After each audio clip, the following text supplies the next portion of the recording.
Hello दोस्तों, आज की वीडियो में हम लोग पढ़ेंगे इन्वायरमेंट के बारे में, यानी कि पर्यावरण के बारे में, जो कि हमारे पर्यावरण के टॉपिक के ऊपर जो है पहली क्लास होगी, जिसमें हम पढ़ेंगे जो है पर्यावरण। ठीक है, पहले नंबर पर हम पढ़ेंगे पर्यावरण के बारे में, फिर पढ़ेंगे जैवमंडल के बारे में, देन पारिस्थितिकी और पारिस्थितिकी के तंत्र के बारे में पढ़ेंगे कि पारिस्थितिकी शब्द कहाँ से आया और पारिस्थितिकी जो तंत्र है यानी कि इकोसिस्टम है ये किसने दिया, और इसके बाद हम लोग जानेंगे संक्रामकता के बारे में। तो चलिए हम अपना आज का टॉपिक स्टार्ट करते हैं। सबसे पहले हम बात करेंगे पर्यावरण की। तो पर्यावरण जो है, इसके पर्यावरण शब्द जो है यानी कि इसकी जो उत्पत्ति हुई है फ्रेंच भाषा के जो शब्द हैं इन वायरनर से हुई है। ठीक है, जिसकी स्पेलिंग है ENVIRONNER।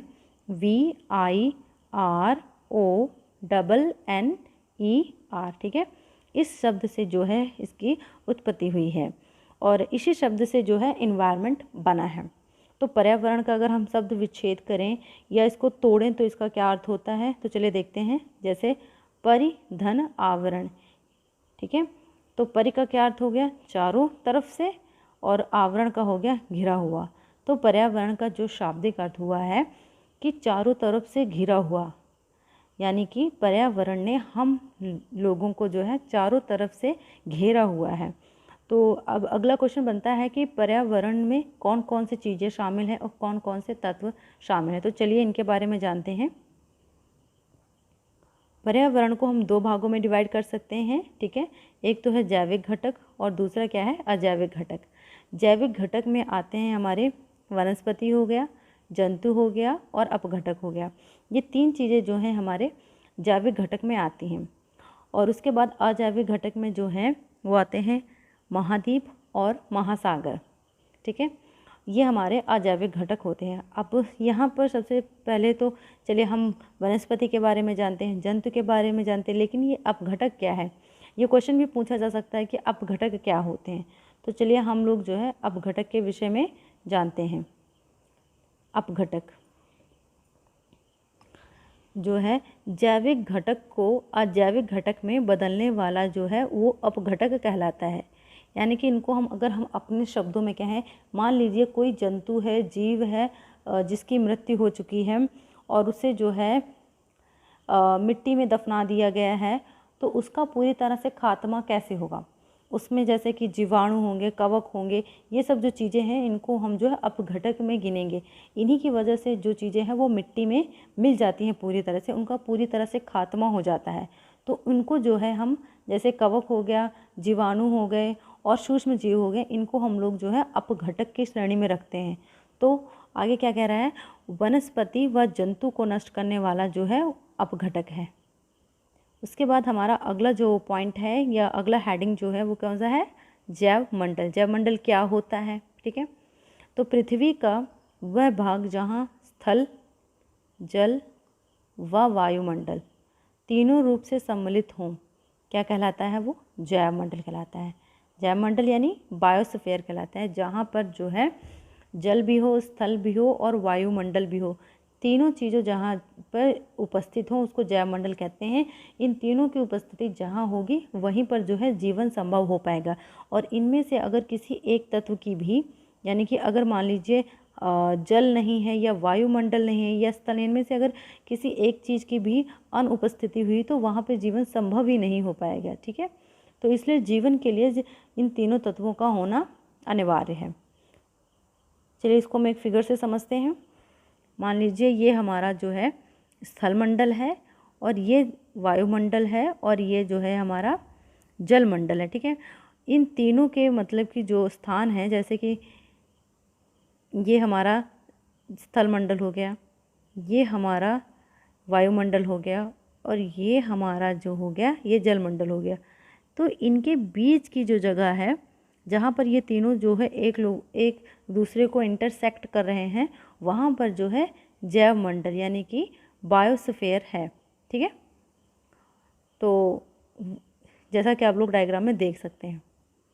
उसके बाद अगर हम बात करें कि स्थलमंडल कितना है कुल, तो स्थलमंडल में जो एरिया आता है वो 29% है और उसके बाद जो है जलमंडल 71%।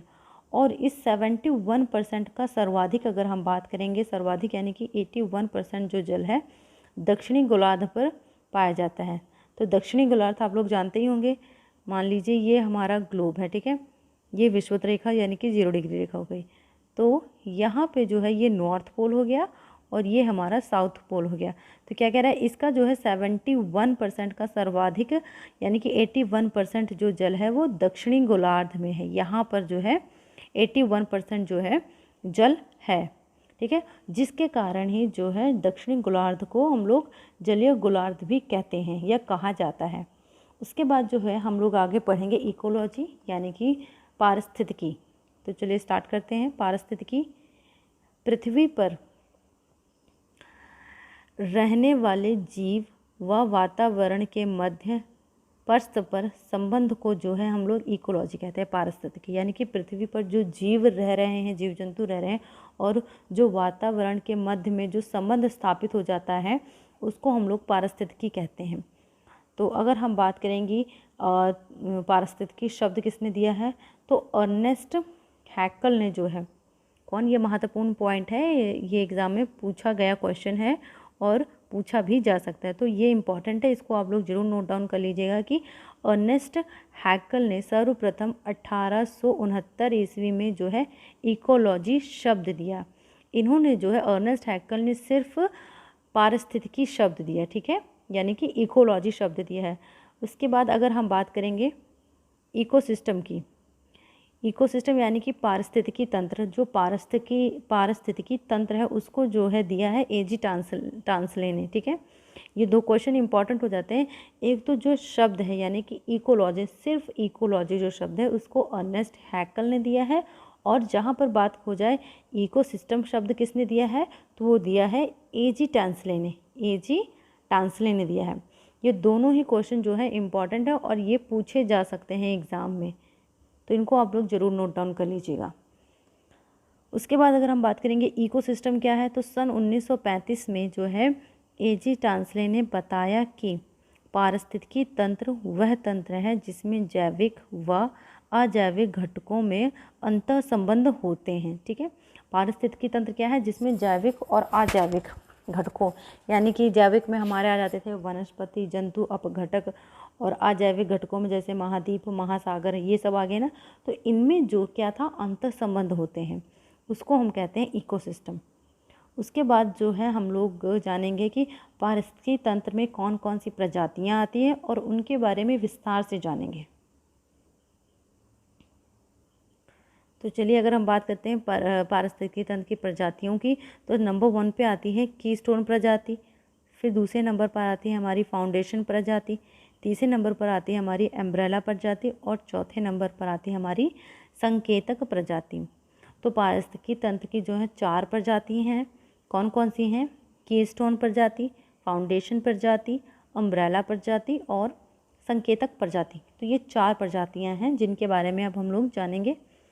तो सबसे पहले अगर हम बात करेंगे कीस्टोन प्रजाति की, तो ये क्या है, वे प्रजातियां जो किसी समुदाय में प्रचुरता तथा जैव भार कम होने के बावजूद भी समुदाय विशेष पर अपना प्रभाव दर्शाती हैं, ठीक है, जिनकी संख्या कम होती है, ठीक है, उसके बावजूद भी वो उस समुदाय में अपनी प्रधानता और अपना जो है जैव भार दिखाती हैं, उनको हम कीस्टोन जो है प्रजाति कहते हैं। तो ऐसे जानवर कौन से हैं, इसमें आ जाता है शेर हो गया, शेर आ गई, और व्हेल, ये दोनों जो है कीस्टोन प्रजाति की श्रेणी में आते हैं। उसके बाद अगर हम बात करें कि फाउंडेशन प्रजाति, जो अन्य जीवों को संरक्षण प्रदान करें, क्या, जो अन्य जीवों को जो है संरक्षण प्रदान करें या उनको रक्षित करें, उन्हें जो है फाउंडेशन प्रजाति कहते हैं, ठीक है। जो क्या करती हैं, जो अन्य जीवों को संरक्षण यानी कि सुरक्षा प्रदान करें और उनको रक्षित करें, तो उनको कहते हैं हम लोग फाउंडेशन प्रजाति। और फाउंडेशन प्रजाति की सबसे बेस्ट उदाहरण है कोरल। उसके बाद बात करते हैं अम्ब्रेला प्रजाति की। तो अम्ब्रेला प्रजाति वे प्रजाति जो अन्य जीवों को संरक्षण प्रदान करने का काम करें, ठीक है। अम्ब्रेला जो है अन्य जीवों को संरक्षण प्रदान करने का काम करें, उनको अम्ब्रेला प्रजाति कहते हैं, ठीक है। उसके बाद हमारी चौथी जो है प्रजाति है वो संकेतक प्रजाति है।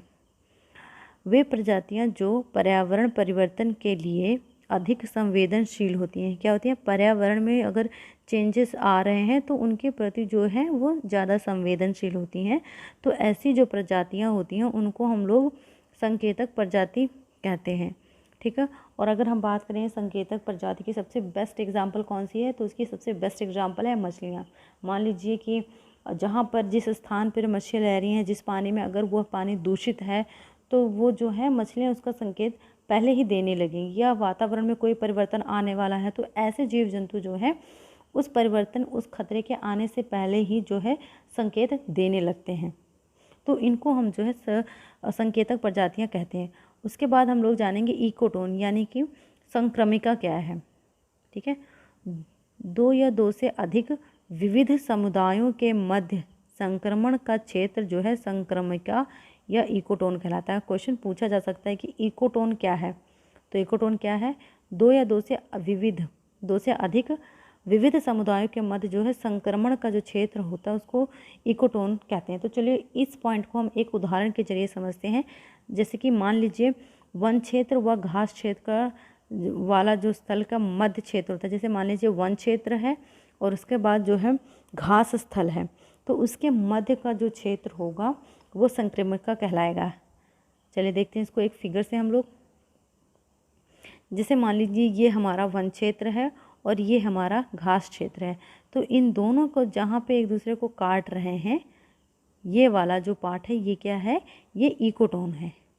जैसे मान लीजिए ये हमारा वन क्षेत्र है और ये हमारा जो है घास क्षेत्र है, तो इनका जो दोनों का कॉमन जो पार्ट है, ये वाला एरिया जो है ये क्या हो गया? ये इकोटोन यानी कि संक्रमिका हो गया।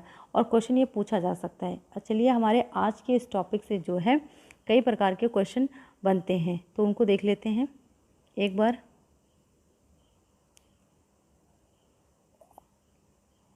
जैसे कि इन्वायरमेंट शब्द जो है किस शब्द से बना है, तो इन्वायरमेंट शब्द जो है इन्वायरमेंट से बना है। और ये भी पूछा जा सकता है कि इन्वायरमेंट शब्द किस भाषा का शब्द है, तो ये जो है फ्रेंच भाषा का शब्द है। तो ये हमारे हो गए 2 क्वेश्चन। उसके बाद अगर हम बात करेंगे पर्यावरण का अर्थ पूछा जा सकता है, तो पर्यावरण का अर्थ हो गया चारों तरफ से घिरा हुआ। पर्यावरण का अर्थ हो गया चारों तरफ से घिरा हुआ। उसके बाद अगर पूछ ले पर्यावरण में कौन कौन सी जो चीज़ें शामिल हैं, कौन कौन से तत्व शामिल हैं, तो पर्यावरण में 2 तत्व शामिल हैं। 2 तत्व शामिल हैं, कौन से? जैविक घटक और अजैविक घटक। और ये भी पूछा जा सकता है कि जंतु वनस्पति किस श्रेणी में आते हैं, या वनस्पति किस श्रेणी में आता है, जैविक घटक या अजैविक घटक। तो यहाँ से भी क्वेश्चन जो है बन सकते हैं, इन दोनों पॉइंट से भी क्वेश्चन बन सकते हैं। चाहे पूछ सकता है कि कवक क्या है, अपघटक है या जैविक घटक है या अजैविक घटक है, तो क्या है? कवक जो है वो हमारे अपघटक हैं। उसके बाद जो है अपघटक की डेफिनेशन भी पूछी जा सकती है। जैसे अपघटक क्या है? जैविक घटक को अजैविक घटक में जो बदलने वाले होते हैं पदार्थ, जो जीव होते हैं कवक वगैरह, उनको हम लोग अपघटक कहते हैं। उसके बाद जो है जैव मंडल से भी कई क्वेश्चन बन सकते हैं कि जो है जैव मंडल किसे कहते हैं। ठीक है। स्थल, जल, वायुमंडल के जो तीनों रूप से जहाँ सम्मिलित होते हैं उसको हम लोग जैव मंडल कहते हैं। पारिस्थितिकी तंत्र से 2 महत्वपूर्ण प्रश्न बनते हैं, जो कि हैं अर्नेस्ट हैकल ने जो दिया सर्वप्रथम इकोलॉजी शब्द दिया, और इकोसिस्टम जो शब्द है उसको दिया है एजी टांसले ने दिया है। ठीक है। ये 2 क्वेश्चन बहुत ज़्यादा इंपॉर्टेंट हो जाते हैं। उसके बाद इनकी प्रजातियों के बारे में से समटाइम्स एक आधा क्वेश्चन बन जाता है, अदरवाइज कुछ विशेष इससे पूछा नहीं जाता है। उसके बारे में जो संक्रमिका है वहाँ से पूछा जा सकता है, और ये पॉइंट इंपॉर्टेंट हो सकता है। इकोटोन या संक्रमिका किसे कहते हैं, तो 2 विविध समुदायों के बीच में जो कॉमन एरिया होता है उसको जो है हम लोग इकोटोन कहते हैं। तो चलिए दोस्तों, हमारे आज के टॉपिक में बस इतना ही, और अगले वीडियो में हम जो है पर्यावरण के कुछ अलग टॉपिक्स पढ़ेंगे, जो कि हमारे एग्ज़ाम पॉइंट ऑफ व्यू से बहुत ज़्यादा इम्पॉर्टेंट है, और इनके जो है एग्ज़ाम में आने की संभावना जिनकी ज़्यादा होगी। Thank you for watching.